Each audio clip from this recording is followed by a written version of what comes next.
नमस्कार मेरे प्यारे दोस्तों। तो आज है 30 सितंबर और थर्ड शिफ्ट का जो एग्जाम होने वाला था एसएससी एमटीएस का, वो समाप्त तो हो चुका है।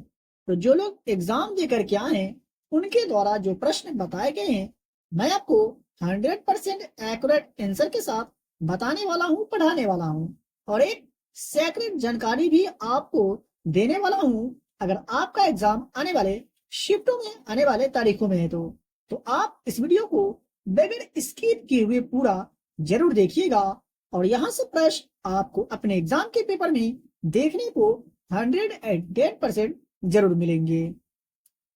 तो बात करें पहला प्रश्न का, तो पहला प्रश्न यह पूछा गया था कि बेहद नखलम किस राज्य का पारंपरिक नृत्य त्योहार है। तो ये कौन से राज्य का पारंपरिक नृत्य त्योहार है? तो सही जवाब हो जाता मेघालय राज्य का पारंपरिक नृत्य त्योहार है बेहदी नखलम। और हम लोग कुछ अधिक जानकारी हासिल करने की कोशिश करें तो यह मेघालय का सबसे अधिक मनाया जाने वाला सांस्कृतिक त्योहार है और यह बुआई की अवधि के बाद जुलाई में प्रतिवर्ष मनाया जाता है। तो इसे भी आप याद रखेंगे। बात करें दूसरे प्रश्न का, तो भारतीय संविधान के अनुच्छेद 74 से रिलेटेड प्रश्न। तो बात करें अगला प्रश्न का, तो भारतीय संविधान के अनुच्छेद 74 से रिलेटेड प्रश्न पूछे गए थे। तो बात करें भारतीय संविधान के अनुच्छेद 74 का, तो भारत के संविधान का एक अनुच्छेद है जो यह संविधान के भाग 5 के कार्यपालिका में शामिल है, जो मंत्री परिषद की स्थापना व कार्य का वर्णन करता है। और भारत के संविधान का अनुच्छेद 74 जो है राष्ट्रपति को उसके कर्तव्यों को निष्पादन में सहायता करने के लिए मंत्री परिषद की स्थापना करता है। कौन से अनुच्छेद के तहत? तो भारतीय संविधान के अनुच्छेद 74 के तहत। आई होप कि आपको समझ में आ गया होगा। मेरे प्यारे दोस्तों, वीडियो पसंद आ रहा हो तो वीडियो को लाइक करके, चैनल पर पहली बार आए तो चैनल को सब्सक्राइब करके बेल आइकन को प्रेस जरूर कर लीजिएगा और इस वीडियो को अपने दोस्तों के साथ शेयर जरूर करें जिनका एग्जाम आने वाले शिफ्टों में, आने वाले तारीखों में फ्री में आपको पीडीएफ भी मैं देने वाला हूँ। अगला प्रश्न एशियाई से पूछा गया था कि एशियाई खो खो 2023 का विजेता कौन रहा। तो याद रखिएगा, अपना प्यारा देश भारत ने असम के तामुलपुर में एशियाई खो खो चैंपियनशिप में महिला और पुरुष दोनों वर्गों में जीत हासिल की थी। तो याद रखेंगे। दूसरे प्रश्न की अगर बात करें तो किसका रासायनिक सूत्र जो है H2SO4 होता है। तो गंधक सल्फ्यूरिक अम्ल का रासायनिक सूत्र की अगर बात करें तो H2SO4 होता है। बात करें इनसे रिलेटेड कुछ अधिक जानकारी की, तो बैटरी उत्पादन, उर्वरक और रासायनिक संश्लेषण में उपयोग किया जाता है H2SO4 यानी गंधक सल्फ्यूरिक अम्ल का। आई होप कि आपको समझ में आ गया होगा। दूसरे प्रश्न की अगर बात करें तो इनमें से कौन जो है पूंजी प्राप्ति का हिस्सा नहीं है, दिए गए ऑप्शन में से इसका आपको जवाब बतलाना था। तो कर यहाँ पर सही जवाब हो जाएगा, पूंजी प्राप्ति का हिस्सा नहीं है। कुछ अधिक जानकारी की हम लोग कोशिश करें तो पूंजीगत प्राप्तियां जो है अचल संपत्तियों की बिक्री से प्राप्त नकद, कंपनी के शेयरों की बिक्री से प्राप्त नकद और ऋण और ब्रांड जैसे ऋण साधनों के मुद्दे के माध्यम से प्राप्त नकद है। आई होप कि आपको समझ में आ गया होगा। बात कर ले इनसे रिलेटेड कुछ और अधिक प्रश्न का, तो कुमारी कमला को 1970 में पद्म भूषण से सम्मानित किया गया था, लेकिन वह नृत्य के डैश परंपरा की एक प्रमुख कलाकार है।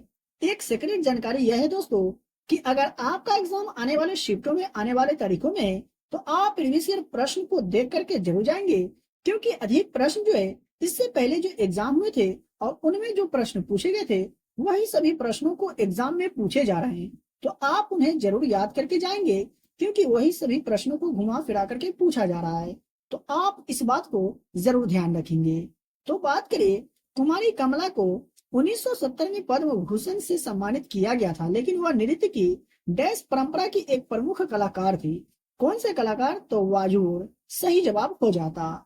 और हम लोग कुछ अधिक जानकारी की हासिल करें तो वाजूर भरतनाट्यम की एक शैली है जो भारत के तमिलनाडु में उत्पन्न एक शास्त्रीय नृत्य है। लोक नृत्य से रिलेटेड प्रश्न और भारतीय संविधान के अनुच्छेद से रिलेटेड प्रश्न हर शिफ्ट में पूछे जा रहे हैं, तो आप जरूर याद करके जाएंगे। बात करें अगले प्रश्न का, तो मैला आंचल नामक पुस्तक के लेखक कौन है। तो फणीश्वर नाथ रेणु के द्वारा मैला आंचल नामक पुस्तक लिखी गई थी, याद रखिएगा।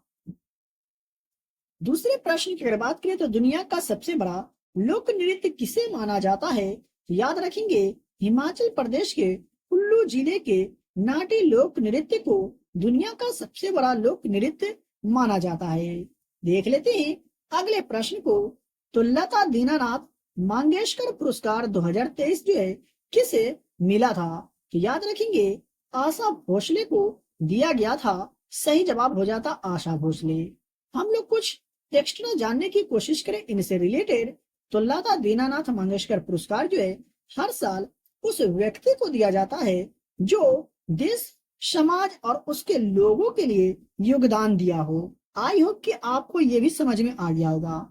और इनसे रिलेटेड कुछ और जानने की कोशिश करें तो इससे पहले वर्ष 2022 में लता दीनानाथ मंगेशकर पुरस्कार जो है भारत के प्रधानमंत्री नरेंद्र मोदी को दिया गया था। तो आपसे इस तरह से भी प्रश्न पूछा जा सकता है कि वर्ष 2022 में लता दीनानाथ मंगेशकर पुरस्कार किसे दिया गया? तो प्रधानमंत्री नरेंद्र मोदी को। दूसरा ये पूछा जा सकता है कि लता दीनानाथ मंगेशकर पुरस्कार भारत के प्रधानमंत्री नरेंद्र मोदी को कब दिया गया? तो वर्ष 2022 में। तो आई होप कि आपको समझ में आ गया होगा। वीडियो पसंद आया हो और अभी तक लाइक नहीं की तो वीडियो को लाइक करें।